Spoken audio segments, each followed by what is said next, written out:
Hello everyone, आज का जो हमारा टॉपिक है डिस्कशन का वो है रिएक्शन ऑफ हेलो एरीन्स। तो हेलो एल्केन्स और हेलो एरीन्स को हमने अब तक 8 पार्ट में पढ़ लिया है ना, उसको डिस्कस कर लिया है काफी कुछ। आज जो आने वाला है ये वाला पार्ट 9 होगा, जिसके अंदर हम बेसिकली क्या पढ़ेंगे, हेलो एरीन्स की केमिकल रिएक्शंस को पढ़ेंगे। किसको पढ़ेंगे?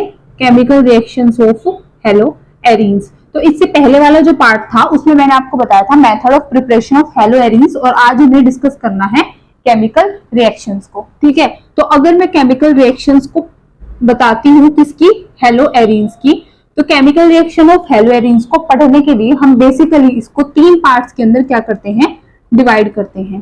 तो अगर मैं इसको 3 पार्ट्स के अंदर डिवाइड करती हूँ, सबसे पहले जो हम यहाँ पे डिस्कस करेंगे वो डिस्कस करेंगे न्यूक्लियोफिलिक सब्स्टिट्यूशन रिएक्शन। क्या डिस्कस करेंगे? Nucleophilic substitution reaction. दूसरा हम यहाँ पे जो डिस्कस करेंगे केमिकल रिएक्शंस के अंदर, वो हम डिस्कस करेंगे इलेक्ट्रोफिलिक सब्स्टिट्यूशन रिएक्शन। न्यूक्लियोफिलिक के बाद किसकी बात करेंगे हम? इलेक्ट्रोफिलिक सब्स्टिट्यूशन रिएक्शन की।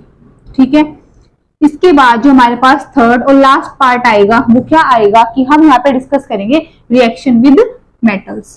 क्या डिस्कस करेंगे हम? Reaction with metals.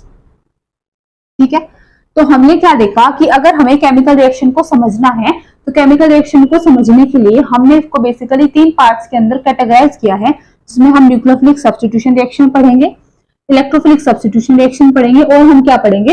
Reaction with metal. तो इस वाले पार्ट के अंदर बेसिकली हम इसी के बारे में डिस्कस करेंगे, क्योंकि ये थोड़ा सा क्या है, ब्रॉड टॉपिक है और इम्पोर्टेंट भी है। इलेक्ट्रोफिलिक सब्स्टिट्यूशन और रिएक्शन विद मेटल, इसके जो नेक्स्ट वाला पार्ट आएगा, जो पार्ट 10 होएगा, और उस वाले पार्ट में ये पूरा चैप्टर हमारी यूनिट क्या हो जाएगी, कंप्लीट हो जाएगी। ठीक है, तो आज हम इसको डिस्कस करते हैं न्यूक्लियोफिलिक सब्स्टिट्यूशन रिएक्शन को पूरा डिटेल में। ठीक है, तो अब अगर मैं आपसे एक बात बोलूं कि जो न्यूक्लियोफिलिक सब्स्टिट्यूशन रिएक्शन होती है वो हमने हेलो एल्केन्स में भी पढ़ी थी, है ना।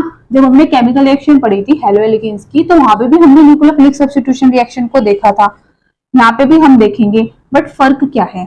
देखो, फर्क ये है कि वहां पे जो न्यूक्लियोफिलिक सब्स्टिट्यूशन रिएक्शन हुई थी वो बड़े आराम से हो गई थी। किसके अंदर? हेलो एल्केन्स के अंदर। हेलो एल्केन्स के अंदर हमने SN1 SN2 को बड़े डिटेल में देखा था कि कैसे होता है, और वहां पे न्यूक्लियोफिलिक सब्स्टिट्यूशन रिएक्शन करना भी इजी था।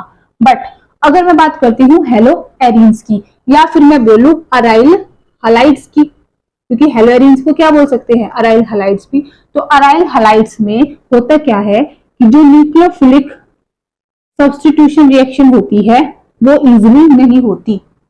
न्यूक्लियोफिलिक सब्स्टिट्यूशन रिएक्शन यहाँ पे आराम से नहीं होती। अगर हमें करानी है तो उसके लिए हम क्या करते हैं, एक्सट्रीम कंडीशंस देते हैं। क्या देते हैं? Extreme conditions. तो एक्सट्रीम कंडीशन है हमारा टेम्परेचर भी हाई होएगा, हमारा प्रेशर भी क्या होएगा, यहाँ पे हाई होएगा।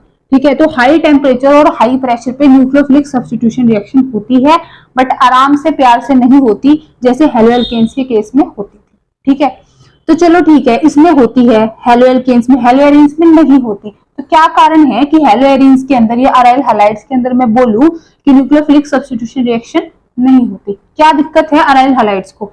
तो दिक्कत ये है, इनके क्या है, कुछ रीजंस हैं। ठीक है, तो रीजंस क्या है? सबसे पहला रीजन क्या है कि अराइल हलाइड्स के अंदर जो न्यूक्लियोफिलिक सब्स्टिट्यूशन रिएक्शन होती है वो आराम से नहीं होती। पहला कारण है रेजोनेंस इफेक्ट का। क्या है? Resonance effect.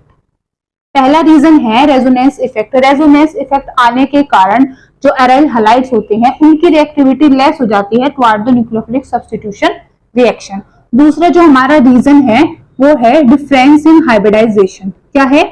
Difference in hybridisation. किसके अंदर डिफरेंस हाइब्रिडाइजेशन का? एल्काइल हलाइड्स और एराइल हलाइड्स के अंदर। एल्काइल और एराइल हलाइड्स के अंदर जो डिफरेंस है हाइब्रिडाइजेशन का, उससे हम यहाँ पे क्या डिफाइन करते हैं, रिएक्टिविटी को। तीसरा क्या है कि यहाँ पे एक फिनाइल कटायन बनता है, तो जो कि क्या होता है, अनस्टेबल। तो इनस्टेबिलिटी ऑफ फिनाइल कटायन। तीसरा रीजन क्या है कि इनस्टेबिलिटी है किसकी, फिनाइल कटायन की, जिसके कारण न्यूक्लियोफिलिक सब्स्टिट्यूशन रिएक्शन कराने में हमें क्या होती है, परेशानी होती है, दिक्कत होती है। ठीक है, तो अराइल हलाइड्स के अंदर जो न्यूक्लियोफिलिक सब्स्टिट्यूशन रिएक्शन होती है वो आराम से प्यार से नहीं होती। अगर हम कराते हैं तो उसके लिए एक्सट्रीम कंडीशन देते हैं, हाई टेम्परेचर देते हैं, हाई प्रेशर देते हैं। बट बात यह है कि रिएक्शन तो हो जाएगी, हम हाई टेम्परेचर और हाई प्रेशर दे भी देंगे, लेकिन वो एक्सट्रीम कंडीशन है कि हम जबरदस्ती कोई काम करा रहे हैं। आराम से नहीं होता। क्यों नहीं होता? क्योंकि ये कुछ क्या है, इसके अंदर रीजंस है जिनको हम एक एक को डिटेल में डिस्कस करेंगे। पहला क्या है कि रेजोनेंस का इफेक्ट, दूसरा क्या है difference in the hybridisation alkyl halide और एराइल हैलाइड में, तीसरा क्या है कि इनस्टेबिलिटी होना किसकी, फिनाइल कटायन की। ठीक है, तो अब अगर हम बात करते हैं कि एराइल हैलाइड्स क्यों रेजोनेंस इफेक्ट के कारण आराम से न्यूक्लियोफिलिक सब्स्टिट्यूशन रिएक्शन को नहीं करता, तो क्या कारण है उसको हम समझ लेते हैं।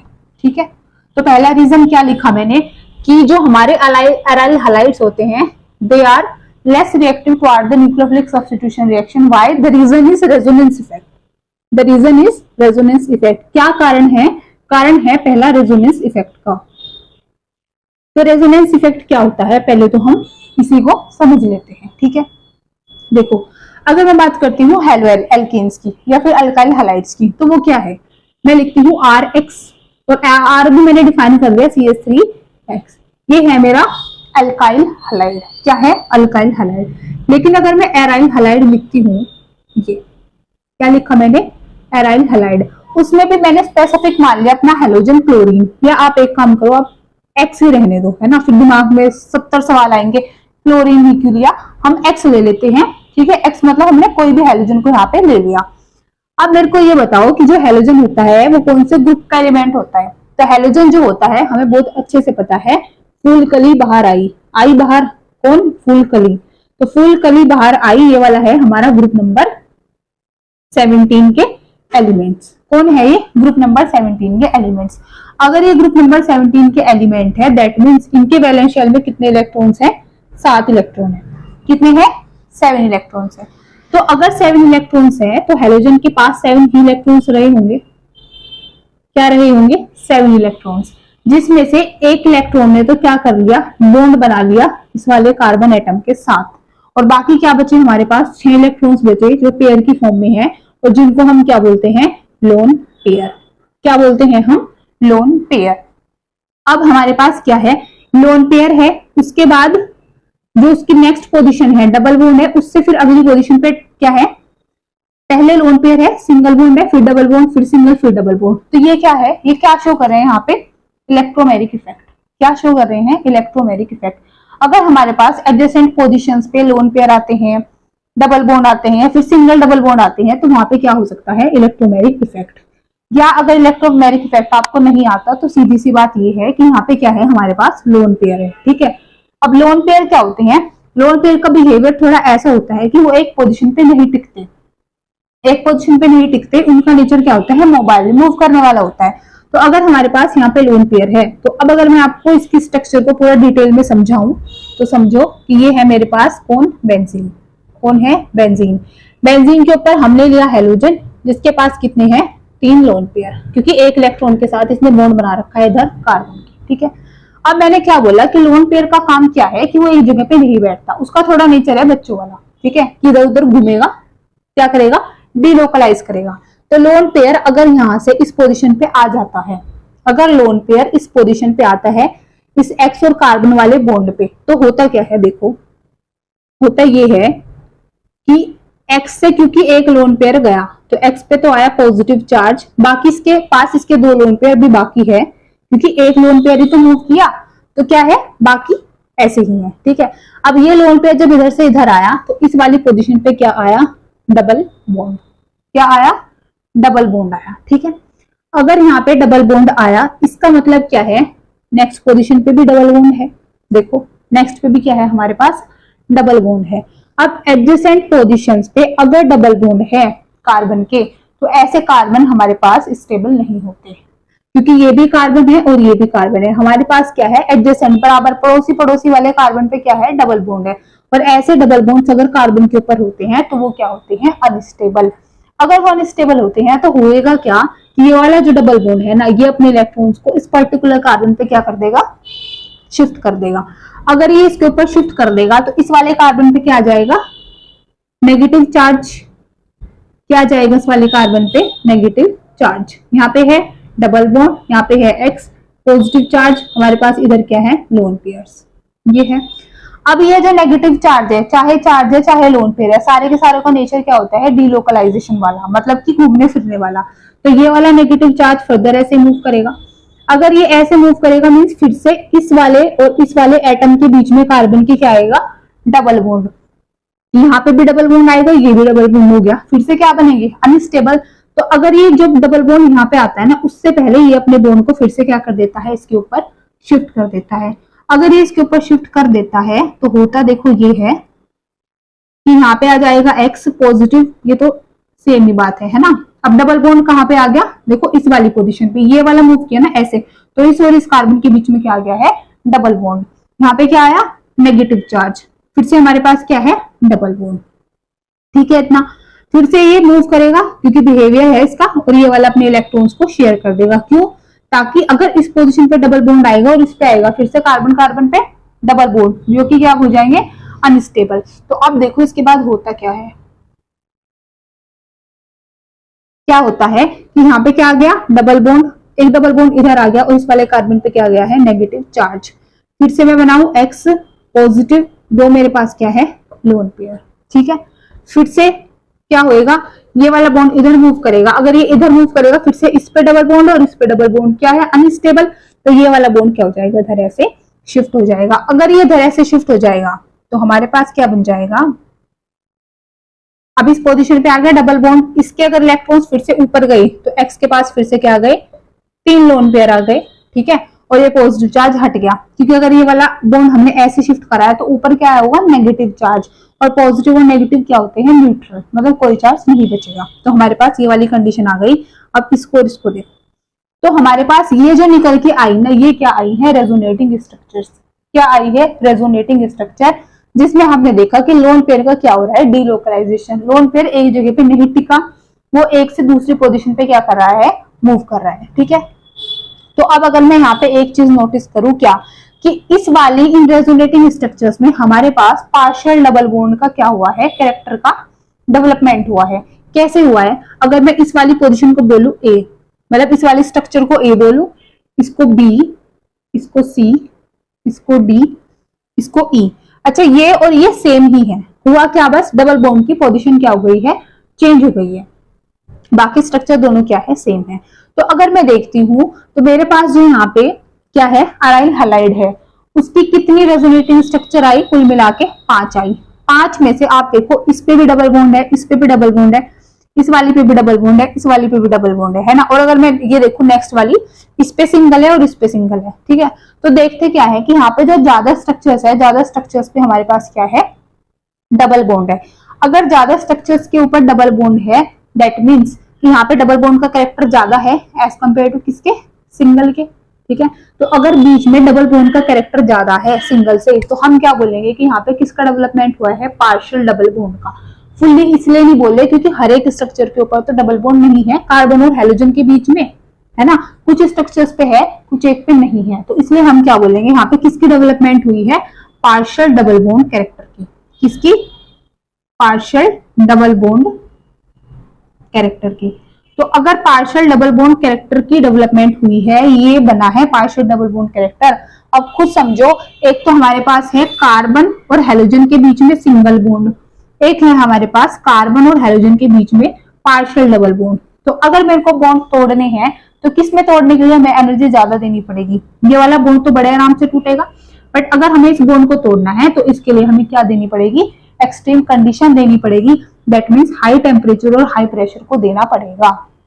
यही कारण है, यही रीजन है कि न्यूक्लियोफिलिक सब्स्टिट्यूशन रिएक्शन जो होती है वो अराइल हैलाइड्स में उतनी आसानी से नहीं होती। क्यों? क्योंकि यहाँ पे किसकी डेवलपमेंट होती है रेजोनेंस इफेक्ट से। अगर हम देखें पार्शियल डबल बॉन्ड्स की, तो अगर पार्शियल डबल बॉन्ड कैरेक्टर आ जाता है दैट मीन्स कि यहाँ पे सिंगल वाला कैरेक्टर क्या हो गया है खत्म, डबल वाला आ गया। और अब अगर मैं देखूं एक है सिंगल और एक है डबल, तो डबल बॉन्ड को तोड़ने के लिए हमें जो अमाउंट ऑफ एनर्जी देनी पड़ेगी, जो हीट अपनी टेम्परेचर प्रेशर प्रोवाइड कराना पड़ेगा, वो क्या कराना पड़ेगा काफी ज्यादा कराना पड़ेगा, ठीक है।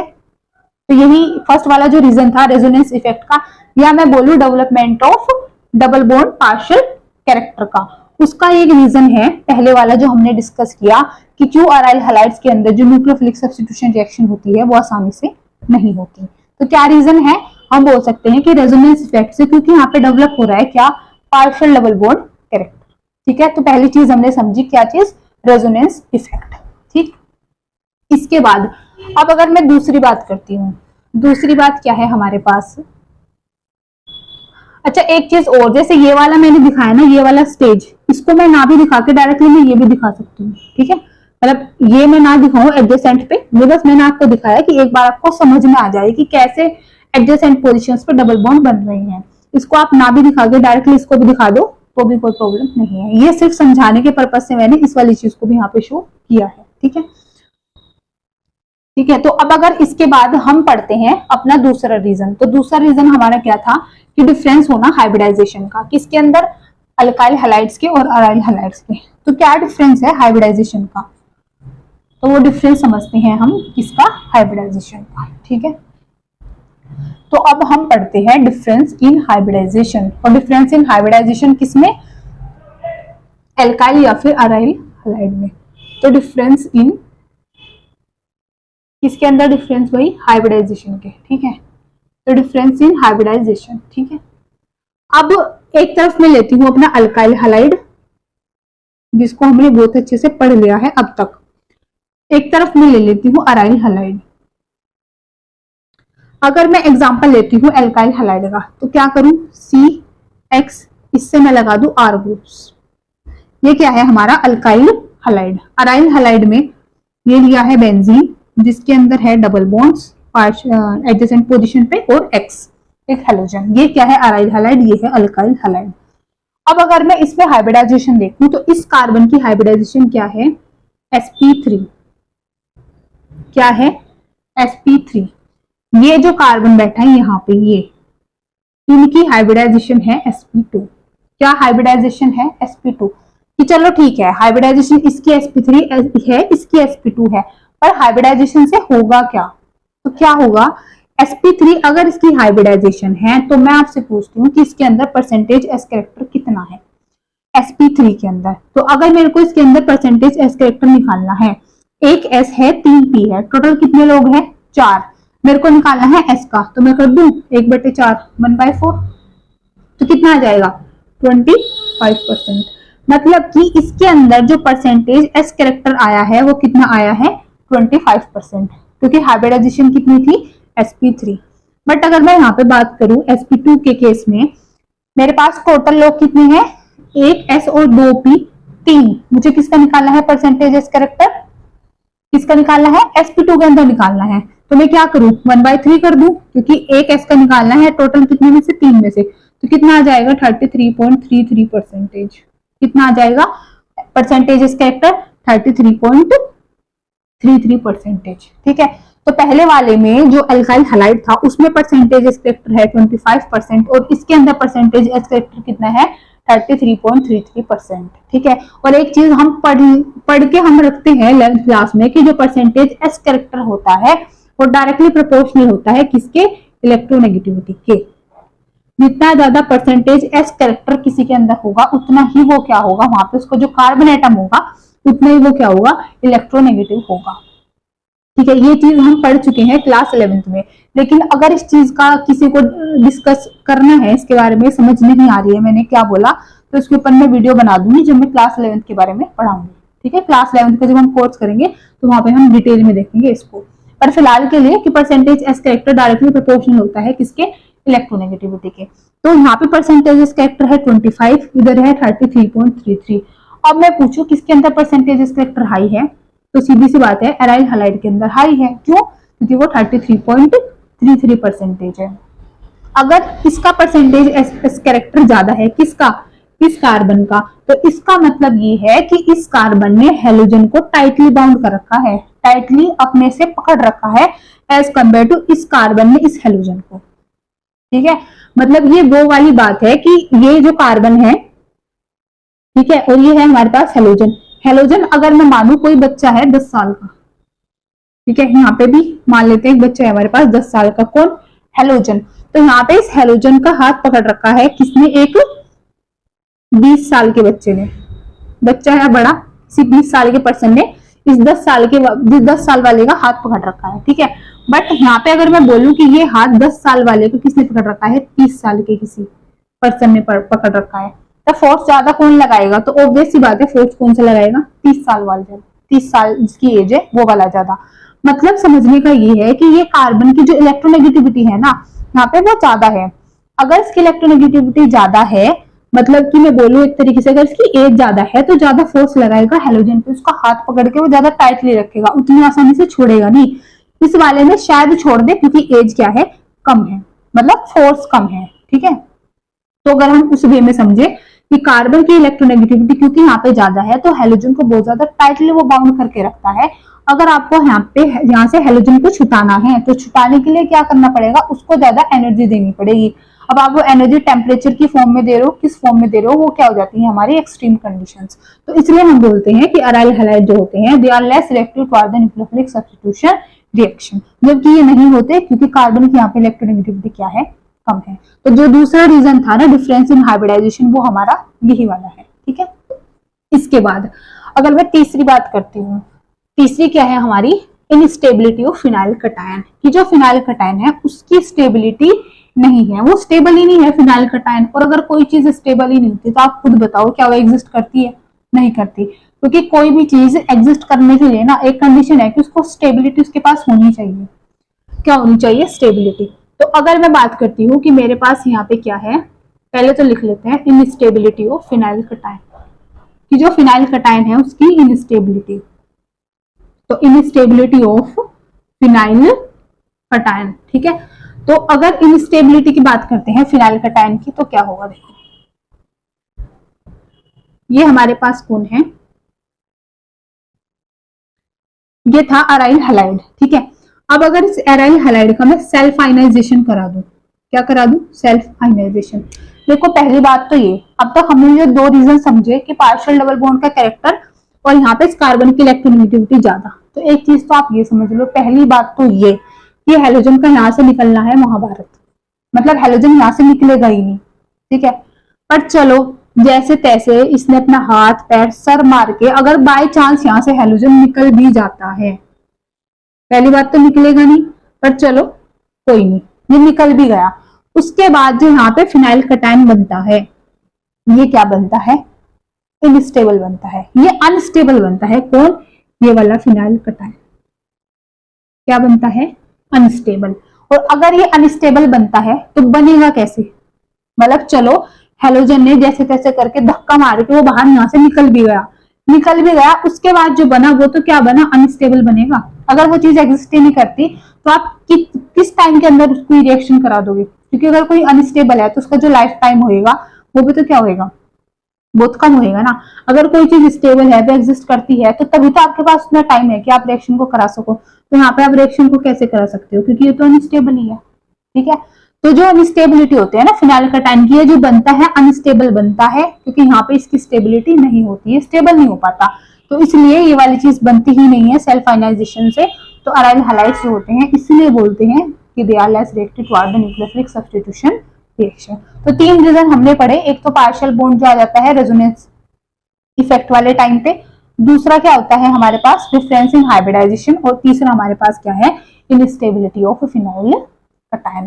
तो ये तीन रीजन थे जिनसे हमने क्या समझा कि अराइल हैलाइड्स जो होते हैं वो नॉर्मल कंडीशन पे तो न्यूक्लियोफिलिक सब्स्टिट्यूशन रिएक्शन नहीं देते, बल्कि मैं अभी आपको करके दिखाऊंगी न्यूक्लियोफिलिक सब्स्टिट्यूशन रिएक्शन, बट फिर मैं कंडीशन में यहाँ पे एक्सट्रीम लगाऊंगी, क्योंकि अब ये मत मान लेना कि तब से तो मैं कह रही हूँ कि नहीं करेंगे फिर एकदम से करा दी, कैसे करा दी, बहुत एक्सट्रीम कंडीशंस पे कराते हैं। अब थोड़ा सा ये समझ लेते हैं कि न्यूक्लियोफिलिक सब्स्टिट्यूशन रिएक्शन अगर होती है एक्सट्रीम कंडीशन पे भी तो वो कैसे होती है, ठीक है। अगर हमारे पास यहाँ पे क्या है, ये अराइल हैलाइड है, ठीक है। अगर यहाँ पे न्यूक्लियोफिलिक सब्स्टिट्यूशन रिएक्शन मुझे करानी है तो क्या होना चाहिए, हमारे पास यहाँ पे क्या होना चाहिए, न्यूक्लियोफाइल, ठीक है।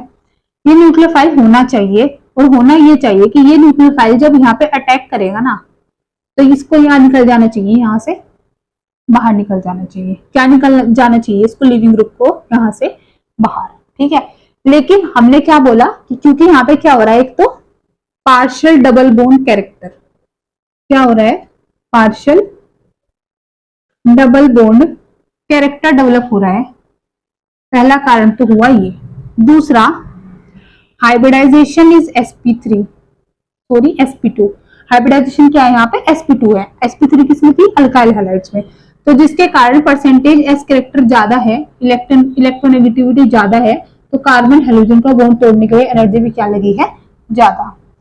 तीसरी बात, यहाँ पे इनस्टेबिलिटी हो जाती है किसकी, फिनाइल कटायन की, इनस्टेबिलिटी ऑफ फिनाइल कटायन। ठीक है, तो ये OH अगर यहाँ पे अटैक करता है, हाइड्रोजन बाहर से निकलता है, तो इसको इन 3 दिक्कतों का सामना करना पड़ेगा। ठीक है, और ये अगर वो 3 दिक्कतों का सामना करेगा, दैट मीन्स कि नॉर्मल कंडीशन पे तो ये रिएक्शन नहीं होगी। ठीक, तो ये हमने समझा कि क्यों एराइल हैलाइड्स रिएक्शन नहीं करते एट नॉर्मल कंडीशन पे, कौन सी, न्यूक्लियोफिलिक सब्स्टिट्यूशन रिएक्शन। बट अब अगर मैं आपको करके दिखाऊं न्यूक्लियोफिलिक सब्स्टिट्यूशन रिएक्शन, वो बात अलग है कि मैं कंडीशन लगा दूंगी एक्सट्रीम वाली, टेम्परेचर भी हाई, प्रेशर भी हाई, वो तो कोई बात है नहीं, है ना। बट नॉर्मल पे ये नहीं करते। तो अब हम डिस्कस करते हैं कि हमने इतना कुछ पढ़ा कि भाई रिएक्शन नहीं करते, नॉर्मल पे नहीं करते, तो चलो करते तो है ना, तो कौन से कंडीशन पे करते हैं वो हम देख लेते हैं। तो अब जो हम पढ़ेंगे वो पढ़ेंगे न्यूक्लियोफिलिक सब्स्टिट्यूशन रिएक्शन फाइनली। ठीक है, न्यूक्लियोफिलिक सब्स्टिट्यूशन रिएक्शन मतलब पहले हमने इसकी बुराई की जितनी हो सकती थी, और अब हम इसको करेंगे भी। ठीक है, पहले इसकी बुराई की न्यूक्लियोफिलिक सब्स्टिट्यूशन रिएक्शन की, मतलब ये वो वाली बात है कि अंगूर खट्टे भी हैं और वो खाने भी हैं। ठीक है, न्यूक्लियोफिलिक सब्स्टिट्यूशन रिएक्शन में बहुत सारी क्या है, कमियां भी है, नहीं भी होती रूम टेम्परेचर पे, बट हमें ये करानी भी है। ठीक है, तो अब अगर हमें ये करानी है तो अब हम देखते हैं कि कैसे होती है न्यूक्लियोफिलिक सब्स्टिट्यूशन रिएक्शन। तो मैं एग्जांपल ले लेती हूँ पहले क्लोरोबेंजीन का। क्या ले लेती हूँ मैं एग्जांपल, किसका, क्लोरोबेंजीन का। ठीक है, क्लोरोबेंजीन की अगर मैं रिएक्शन कराती हूँ किसके साथ में, NaOH के साथ में। ठीक है, क्लोरोबेंजीन की हमने रिएक्शन कराई किसके साथ में, NaOH के साथ में।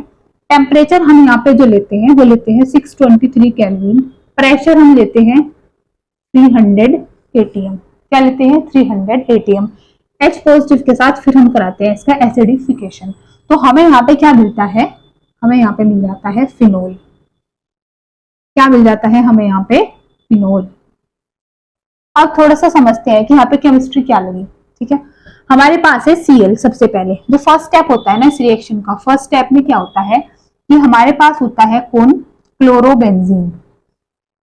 वो क्लोरोबेंजीन जब NaOH के साथ हम उसको रिएक्शन कराते हैं उसकी एट हाई टेम्परेचर पे 623 केल्विन और हाई प्रेशर 300 atm पे, तो होता क्या है कि यहाँ से जो ONA है ना वो आके, क्योंकि क्या होएगा यहाँ पे O नेगेटिव Na और H पॉजिटिव इस फॉर्म में ब्रेक डाउन होएगा, तो O नेगेटिव Na आके यहाँ पे अटैक करेगा और ये HCl क्या हो जाएंगे यहाँ से आउट। तो यहाँ पे जो बनेगा पहले स्टेप में वो क्या बनेगा, बेंजीन के ऊपर ONA, जिसको हम क्या बोलते हैं, फिनोक्साइड आयन। क्या बोलते हैं, फिनोक्साइड आयन। पहले स्टेप में क्या हुआ कि O नेगेटिव Na ने यहाँ पे अटैक किया और हमारे पास क्या बना है, फिनोक्साइड आयन। उसके बाद फिर हम इस फिनोक्साइड आयन का कराते हैं एसिडिफिकेशन। क्या कराते हैं, एसिडिफिकेशन। जब हम इसका एसिडिफिकेशन कराते हैं तो होता क्या है, यहाँ पे हमारे पास आ जाता है फिनोल। क्या आ जाता है, फिनोल। तो कब आया, जब हमने फिनोक्साइड आयन का एसिडिफिकेशन कराया।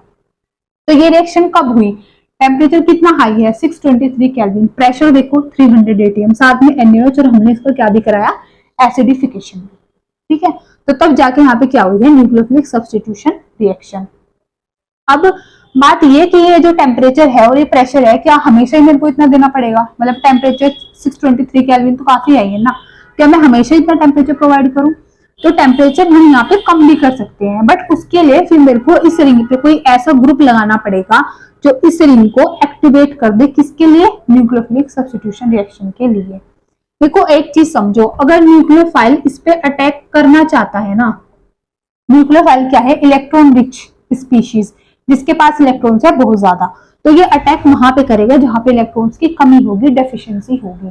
तो अगर मैं इस बेंजीन रिंग पे कोई ऐसा ग्रुप अटैच कर दूं जो क्या करे, इस रिंग से इलेक्ट्रॉन की डेंसिटी अपनी तरफ खींच ले, अपनी तरफ अट्रैक्ट कर ले, तो इस रिंग के ऊपर इलेक्ट्रॉन की डेफिशिएंसी क्रिएट हो जाएगी।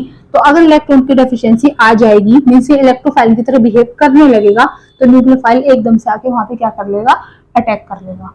तो अब अगर मेरे को टेम्परेचर इससे कम कराना है, मैं इतना टेम्परेचर नहीं दे सकती, तो मैं ये कर सकती हूँ कि मैं इस रिंग के ऊपर ऐसा ग्रुप को सब्स्टिट्यूट करूंगी, मीन्स लगाऊंगी, जो क्या करेगा, इसकी इलेक्ट्रॉन की डेंसिटी को क्या कर देगा, डिक्रीज कर देगा। तो वो हम देखते हैं कि हम ऐसा कौन सा ग्रुप यहाँ पे लगाएंगे। ठीक है, तो क्लोरोबेंजीन के अंदर जो अब हम ग्रुप लगाने वाले हैं, वो ऐसा ग्रुप लगाएंगे जो इससे इलेक्ट्रॉन की डेंसिटी को क्या कर लेगा, अपनी तरफ ले लेगा, जिसके कारण ये वाली रिंग एक्टिवेट हो जाएगी toward the nucleophilic substitution reaction. उसके लिए मैं क्या करती हूँ कि मैं इस पोजीशन पे पैरा पे NO2 ग्रुप को लगा देती हूँ। किसको, NO2 ग्रुप को। ठीक है, और ये हमारा क्या है, इलेक्ट्रॉन विथड्रॉइंग ग्रुप। क्या है, इलेक्ट्रॉन विथड्रॉइंग ग्रुप। देखो दो तरीके के ग्रुप होते हैं, एक होता है electron withdrawing group, electron withdraw जो अपनी तरफ लेगा, जिनकी टेंडेंसी होती है इलेक्ट्रॉन्स को एक्सेप्ट करने की, क्या बोलते हैं, electrons withdrawing group. Electron donating group वो होते हैं जिनका काम होता है इलेक्ट्रॉन्स को देना, इनकी टेंडेंसी होती है इलेक्ट्रॉन्स को डोनेट करने की। तो ये डिफरेंस है बेसिकली इलेक्ट्रॉन विथड्रॉइंग ग्रुप में और इलेक्ट्रॉन डोनेटिंग ग्रुप में। NO2 है हमारा इलेक्ट्रॉन विथड्रॉइंग ग्रुप। तो अगर ये इलेक्ट्रॉन विथड्रॉइंग है, तो ये बेंजीन रिंग से क्या करेगा, इलेक्ट्रॉन की डेंसिटी को अपनी तरफ ले लेगा। और अगर ये बेंजीन रिंग से इलेक्ट्रॉन की डेंसिटी को अपनी तरफ ले लेगा, तो इस बेंजीन रिंग के अंदर जितनी पहले इलेक्ट्रॉन्स की क्या बोलते हैं डेंसिटी थी, वो डेंसिटी क्या हो जाएगी, कम हो जाएगी। क्यों, क्योंकि NO2 बैठा है इलेक्ट्रॉन्स को लेने के लिए।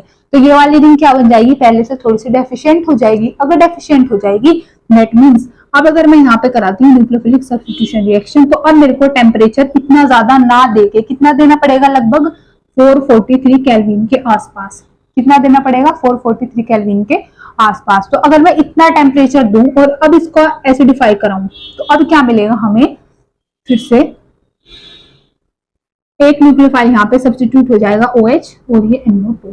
तो ये हमें कब मिला, जब हमने पैरा पोजीशन पे NO2 ग्रुप को लगा दिया। ठीक है, तो पैरा पोजीशन पे NO2 ग्रुप लगाने से हुआ क्या कि हमें टेम्परेचर अब कितना प्रोवाइड करना पड़ा, कम। जहां पहले 623 था, अब वो कितना हो गया, सिर्फ 443। और प्रेशर की हमें कोई जरूरत पड़ी ही नहीं। अब अगर इतनी अच्छी बात हो जाती है NO2 लगाने से, तो हम ये NO2 ऑर्थो पे भी लगा के देख लें एक बार। क्या कर ले, हम ऑर्थो पे भी अगर इस NO2 को लगा दे, तो अब मैंने एक बार ऑर्थो पे लगाया, एक बार मैंने किसके ऊपर लगाया, पैरा के ऊपर लगाया। अब अगर मैं बोलूं कि अब इसका मतलब मैंने 2 लगा दिए, तो 2 पे तो टेम्परेचर और कम देना पड़ेगा। तो और कम कितना, ये अप्रोक्स होता है 338 से 340 केल्विन, इसी रेंज के आसपास होता है टेम्परेचर। ठीक है, तो इससे तो ये भी टेम्परेचर कम है, और फिर हम उसका एसिडिफिकेशन करा देते हैं, तो हमें यहाँ पे क्या मिल जाता है, फिर से Cl की बजाय अपना क्या आ जाता है हमारे पास यहाँ पे OH ग्रुप।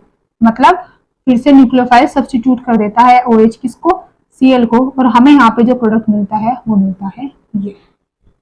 ठीक है, अब यहाँ पे टेम्परेचर देखा क्या हुआ, और कम देखा। तो अब हम क्या करें कि एक NO2 और लगा दे ऑर्थो पे, क्योंकि ऑर्थो पे एक NO2 और आ सकता है।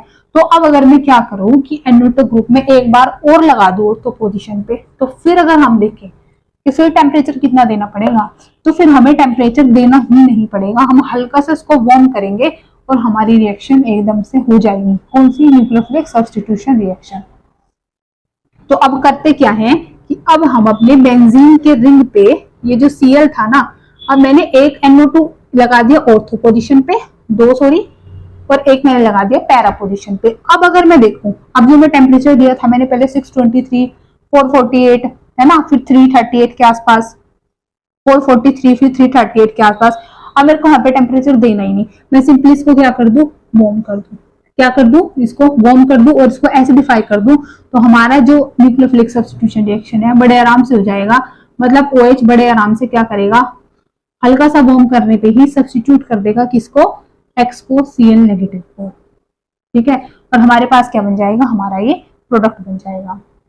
तो ये हमने क्या पढ़ी, न्यूक्लियोफिलिक सब्स्टिट्यूशन रिएक्शन, जिसमें हमने क्या देखा कि हम एक्सट्रीम कंडीशन देते थे, बट हमने क्या किया कि हमने बेंजीन रिंग पे वो ग्रुप सब्स्टिट्यूट कर दिए, वो ग्रुप्स लगा दिए जिनकी टेंडेंसी है कि वो रिंग को एक्टिवेट कर दे, किसके लिए, न्यूक्लियोफाइल के अटैक के लिए। और वो ग्रुप ऐसे होंगे जो इलेक्ट्रॉन्स को अपनी तरफ अट्रैक्ट करेंगे, जिनको बोलते हैं इलेक्ट्रॉन विथड्रॉइंग ग्रुप। तो जैसे जैसे विथड्रॉइंग की नंबर बढ़ाते गए, टेम्परेचर की कंडीशंस को हम क्या करते गए, कम करते गए। ठीक है, तो ऐसे हमारा हो जाता है न्यूक्लियोफिलिक सब्स्टिट्यूशन रिएक्शन। अब एक चीज ये होती है कि अगर मैं मेटा पोजीशन पे लगा दूं, मतलब कुछ लोगों के दिमाग में आएगा कि मैंने ऑर्थो और पैरा पे ही क्यों लगाया NO2, मैं यहाँ पे भी तो लगा सकती हूँ ना मेटा पे, तो यहाँ पे क्यों नहीं लगाया। तो अगर मैं मेटा पोजीशन पे लगाती हूँ किसको, NO2 ग्रुप को, तो NO2 ग्रुप अगर हम मेटा पोजीशन पे लगाते हैं तो उससे कुछ फर्क नहीं पड़ता, उससे कोई फर्क नहीं पड़ता कि रिएक्शन में हमें टेम्परेचर कम करना पड़ेगा। ठीक है, तो वो वाली रिएक्शन क्या है, हमारी न्यूक्लियोफिलिक सब्स्टिट्यूशन रिएक्शन, तब कोई इजीली नहीं होती।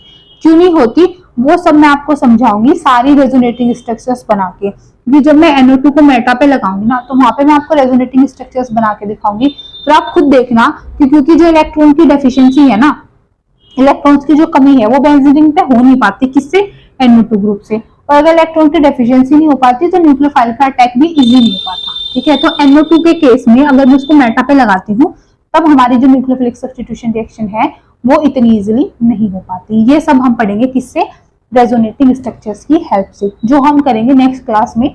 तो नेक्स्ट क्लास में मैं आपको ये समझाऊंगी कि NO2 जो होता है, अगर मैं उसको मेटा पोजीशन पे लगा दूं तो फिर क्यों न्यूक्लियोफिलिक सब्स्टिट्यूशन रिएक्शन पे कुछ फर्क नहीं पड़ता, जैसे ऑर्थो और पैरा में पड़ा था।